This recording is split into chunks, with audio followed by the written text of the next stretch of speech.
రేవంత్ రెడ్డిని ముఖ్యమంత్రిగా ఎంచుకోవడం వెనక Sonia Gandhi team master plan వేసిందా? అందులో భాగంగానే జగన్మోహన్ రెడ్డికి, కేసీఆర్కి, మోడీకి చెక్ పెట్టేందుకు రేవంత్ రెడ్డిని తెర మీదకి తీసుకొచ్చిందా అంటే అవుననే సమాధానం ఇస్తున్నారు కొంతమంది రాజకీయ విశ్లేషకులు. ఇక ఇదే అంశానికి సంబంధించి మనతో మాట్లాడేందుకు ప్రముఖ సీనియర్ జర్నలిస్ట్ డివిఎస్ గారు మనతో ఉన్నారు. సార్తో మాట్లాడడం. సార్ నమస్తే. సార్ నమస్తే. సార్, తెలంగాణ సీఎంగా రేవంత్ రెడ్డిని ఎంచుకోవడం వెనక Sonia Gandhi team master plan వేసిందా? అందులో భాగంగానే, ఆ మాస్టర్ ప్లాన్లో భాగంగానే జగన్మోహన్ రెడ్డికి, కేసీఆర్కి, అలాగే మోదీకి చెక్ పెట్టేందుకే ఇప్పుడు తెలంగాణలో రేవంత్ రెడ్డిని తెర మీదకి తీసుకొచ్చిందా అంటే ఏం చెప్తారు సార్? మరో 20 ఏళ్ల సరిపోయే ఎత్తుగడ. రేవంత్ రెడ్డిని ముఖ్యమంత్రి అభ్యర్థిగా ఏఐసిసి ప్రకటించటం రాబోయే 20 ఏళ్ల కాంగ్రెస్ పార్టీ రాజకీయానికి తొలిమెట్టు. అంటే రేవంత్ వయసు ఎంత, సైన్యం ఉంది, అతని నెట్వర్క్ అలాంటిది, నెక్స్ట్ అతను పడ్డ బాధలు అలాంటి, బాధలో నుంచే కసి వస్తుంది సార్. అసలు ఏఐసిసిగా ఉన్నవాడే నాయకుడు అవుతాడు. ఎవరు? నీలో కసి ఉండాలి. నువ్వు స్కూల్ ఫస్ట్ రావాలన్నా, బాగా చదువుకోవాలన్నా, మంచిగా మనం సెటిల్ అవ్వాలన్నా, గొప్ప ఉద్యోగం చేయాలన్నా, కొంచెం బాగా ఆర్థికంగా స్థిరపడాలన్నా కసి ఉండాలి. ఇప్పుడు రేవంత్లో ఆ కసి కనపడింది. ఎవరికి? కాంగ్రెస్ పార్టీకి. ఓకే, అందుకే ఏఐసిసి ఇప్పుడు రేవంత్ రెడ్డిని తెర మీదకి తీసుకొచ్చిందంటారా వీళ్ళందరికీ చెక్ పెట్టేందుకు? అవును. అంటే ఇప్పుడు మీరు అన్నారు, ఇది జగన్మోహన్ రెడ్డి అక్కడ, కేసీఆర్ ఇక్కడ, మోడీ ఢిల్లీలో, అంటే ముగ్గురికి మొగుడు రేవంత్ రెడ్డి. అంటే 3 birds సింగిల్ షాట్. మనకు 2 పిట్టలు అనుకుంటాం, ఒక దెబ్బకి 2 పిట్టలు కాస్త 3 పిట్టలకి ఇదే బుల్లెట్ వాడుతోంది అన్నమాట కాంగ్రెస్ పార్టీ. ఎక్కడ కోల్పోయామో అక్కడ వెతుక్కుంటారు. ఇప్పుడు ఉంగరం పడిపోయింది, ఎక్కడ పడిపోయిందో అక్కడ వెతుక్కుంటాం అని మనం ఏదో సామెత కూడా ఉంటుంది ఇంగ్లీష్లో, వీటిల్లో కూడా. కాంగ్రెస్ పార్టీ ఎక్కడ పడిపోయింది? కాంగ్రెస్ పతనం ఎక్కడ ప్రారంభమైంది? ఇప్పుడు ఇంత 100 సంవత్సరాల చరిత్ర ఉన్న కాంగ్రెస్ పార్టీ ఎప్పుడో 1888లో పుట్టింది. అది కోల్పోయింది తెలుగు రాష్ట్రాల్లో. రాష్ట్ర విభజనతో కాంగ్రెస్ పతనం ప్రారంభమైంది. అలాంటిది ఇప్పుడు మళ్ళీ బతికింది, తెలంగాణలో అధికారంలోకి వచ్చేసింది. దశాబ్ద కాలం తర్వాత తెలంగాణలో అధికారంలోకి వచ్చింది. ఈ ఎక్కడ కోల్పోయామో అక్కడ వెతుకులాటలో ఎమర్జ్ అయిన కాంగ్రెస్ వాట్ నెక్స్ట్? ఢిల్లీ అన్నమాట. ఏది? ప్రతి కాంగ్రెస్ పతనంలోనూ అండగా ఉంది తెలుగు వాళ్ళే.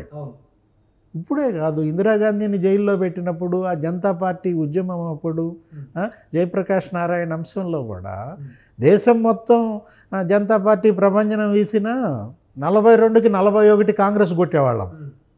ఇక్కడ ఓవైసీ వాళ్ళ నాన్న కొట్టేవాడు. ఇక్కడ 41 కాంగ్రెస్కే అనమాట. ఓకే, 42 స్థానాలకి 41 కాంగ్రెస్, 1 మాత్రం ఓవైసీ వాళ్ళకి వచ్చింది. అలాంటిది తెలుగు రాజకీయం. ఆ తెలుగు వాళ్ళకి కాంగ్రెస్కి ఉన్నటువంటి అనుబంధం అది. అదంతా చూసే రేవంత్ని ఇక్కడ నియమించింది. రేపటి బాధ్యత కూడా అదే రేవంత్కి. రేవంత్కి కేవలం తెలంగాణ బాధ్యత అప్పచెప్పట్లం కాదు, 2 తెలుగు రాష్ట్రాలదే కాదు, అతను ఏంటంటే దేశానికి కూడా అతను ఒక ఇది ఇవ్వాలి. ఏది? రేవంత్ నుంచి దేశం కూడా ఆశిస్తుందన్నమాట. ఎక్కడ? ఏఐసిసికి అతని కంట్రిబ్యూషన్ ఏంటి? ఇక్కడ తెలంగాణలో రాబోయే పార్లమెంట్ ఎన్నికలే ఇప్పుడు రేపటి కురుక్షేత్రం. రాబోయే పార్లమెంట్ ఎన్నికలను దృష్టిలో పెట్టుకొని రేవంత్ రెడ్డిని తెర మీదకి తీసుకొచ్చారు సీఎం అభ్యర్థిగా. రాబోయే పార్లమెంట్ ఎన్నికల్లో ఎట్టి పరిస్థితుల్లోనూ బీజేపీ హవా ఇక్కడ కొనసాగించకూడదని, అలాగే బీఆర్ఎస్ కూడా ఇక్కడ సేమ్ ఇదే పరిస్థితి మళ్ళీ రిపీట్ చేసే ఉద్దేశంతోనే రేవంత్ రెడ్డిని తెర మీదకి తీసుకొచ్చారు అన్నట్లుగా ఒక వార్త బయటకు వచ్చింది. ఏంటి ఇప్పుడు ఇక్కడ పార్లమెంట్ స్థానాలు ఎన్ని? 17 ఏమో ఉంటాయి. 17లో ఒకటి వదిలేసేయండి. ఎవరిది? వాళ్ళదేదో మజ్లిస్ది ఒకటి ఉంటుంది. మిగతా 16లో ఎట్టి పరిస్థితుల్లో డబుల్ డిజిట్ కాంగ్రెస్ కొట్టుకోవాలి. మినిమం 12-15 సీట్లు కాంగ్రెస్ గెలిస్తేనే ఇప్పుడు ఇవాళ రాహుల్ రేవంత్కి ఇచ్చినటువంటి బాధ్యత నిర్వర్తించినట్టు. ఇవాళ రేవంత్ మీద ఒక బృహత్తర బాధ్యత అదే. రేపటి పార్లమెంట్ ఎలక్షన్లో కాంగ్రెస్ని విజయ పథంలో ఇతను నిలబెట్టాలి, టీమ్ స్పిరిట్గా పనిచేయాలి. వన్ మ్యాన్ షో కాదన్నాడు కదా నిన్న కూడా వేణుగోపాల్. ఏమన్నాడు? ఇది వన్ మ్యాన్ షో కాదు, రేవంత్ని మేమేదో అతనొక్కడనే చూసి నియమించట్లేదు, ఇది టీమ్ స్పిరిట్ అన్నాడు. ఇవాళ భట్టి కావచ్చు, ఉత్తమ్ కుమార్ రెడ్డి కావచ్చు, కోమటిరెడ్డి బ్రదర్స్ కావచ్చు, వీళ్ళందరూ కూడా కలిసికట్టుగా కాంగ్రెస్ని గనక రేపటి పార్లమెంట్ ఎలక్షన్స్లో ఏది గన్ షాట్గా గనక నిలబెడితే అదేమవుతుందంటే అది కేసీఆర్కి పెను విఘాతం అవుతుంది. బీఆర్ఎస్కి అడ్రస్ ఉండదు. రేపటి పార్లమెంట్ ఎన్నికల్లో గనక కాంగ్రెస్ స్వీప్ చేసినట్లయితే, ఇప్పుడు జస్ట్ ఎంత పాస్ మార్కే, ఏది 39 స్థానాల్లో చాలా బలంగా నిలబెట్టారు బీఆర్ఎస్ని. అంటే ప్రజలది తప్పు లేదు. ఒక ప్రధాన ప్రతిపక్షంగా ఇంత బలమైనటువంటి దీన్ని ఇచ్చారంటే 39 స్థానాలు, దాన్ని నిలబెట్టుకోవాల్సింది కేసీఆర్. ఈ 39తో ఫైట్ చేయాలి, రేపు పార్లమెంట్లో ఫైట్ చేయాలి, ఈ 5 ఏళ్ళు ఫైట్ చేయాలి. అలా కాకుండా చేతులు ఎత్తేసాడు అనుకోండి, రేపటి పార్లమెంట్ ఎలక్షన్లోనే హ్యాండ్సప్ అయితే ఇప్పుడు ఈ పరిణామాలు అలాగే ఉన్నాయి. ఆయన సభకు వెళ్ళకపోయినా, ఈ 3-4 నెలల్లో ఆయన అసెంబ్లీలో తన గళం వినిపించకపోయినా, కేసీఆర్ ఫామ్ హౌస్కే పరిమితమైన దాని ఎఫెక్ట్ పార్లమెంట్ ఎలక్షన్ పైన పడుతుంది. కేసీఆర్ నిష్క్రియ పరత్వం ఇవాళ బీఆర్ఎస్ మెడకు చుట్టుకుంటుందన్నమాట. అంటే రేవంత్ కేవలం రాష్ట్రంలోనే కాదు, ఇతను దేశం వైపు కూడా చూసే అవకాశం ఉంది. తెలంగాణ రాజకీయాలు కేవలం తెలంగాణకే పరిమితం కాలేదు. తెలంగాణ రాజకీయాలు ఆంధ్రప్రదేశ్ మీద ఎఫెక్ట్ పడుతుంది. తెలంగాణ రాజకీయాలు ఆంధ్రప్రదేశ్ మీదే కాదు, మొత్తం దక్షిణ భారతదేశాన్నే కదిలిస్తుంది. దీని ఇంపాక్ట్ సౌత్ మీదే లేదు, రేపు నార్త్ మీద కూడా పడే అవకాశం ఉంది. ఇప్పుడేదో 5 రాష్ట్రాల్లో 3 రాష్ట్రాలు బీజేపీ గెలిచేసింది కదా, ఇక రేపు బీజేపీకి నల్లేరు మీద నడక అనుకుంటే అది మనం పొరపాటే. ఎందుకంటే మీకు 2018లో చెప్తున్నాను, 2018లో కూడా 5 రాష్ట్రాల్లో 3 రాష్ట్రాల్లో కాంగ్రెస్ గెలిచింది. కాంగ్రెస్ ఇంకా వేవ్ అనుకున్నారు, రాహుల్ ప్రధాని అయిపోతున్నాడు అనుకున్నారు. తెలుగుదేశం కూడా కాంగ్రెస్తో పొత్తు పెట్టుకుంది. ఏం జరిగింది? మ్యాజిక్ జరిగింది. బీజేపీ గెలిచి మోడీ ప్రధాని అయ్యాడు.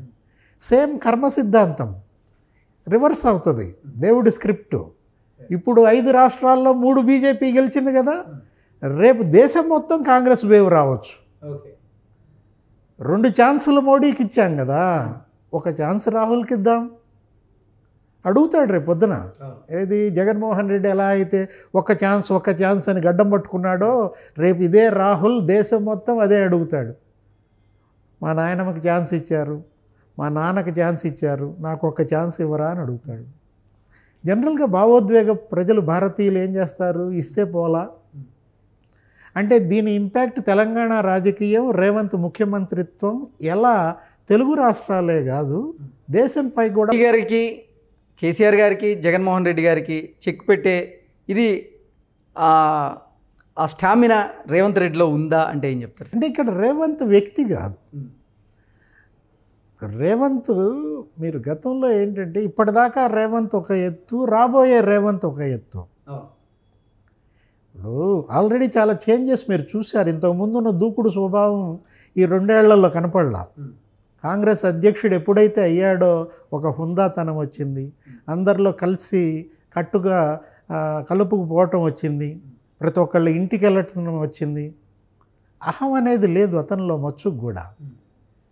అహం ఇక్కడ పెరిగిపోయింది. అహంగా ఉండేవాడు దిగిపోయాడు. అది మార్పుకు కారణం అయిందంట. అతను ఎంత గొప్ప స్నేహితుడు అనిపిస్తున్నాడు.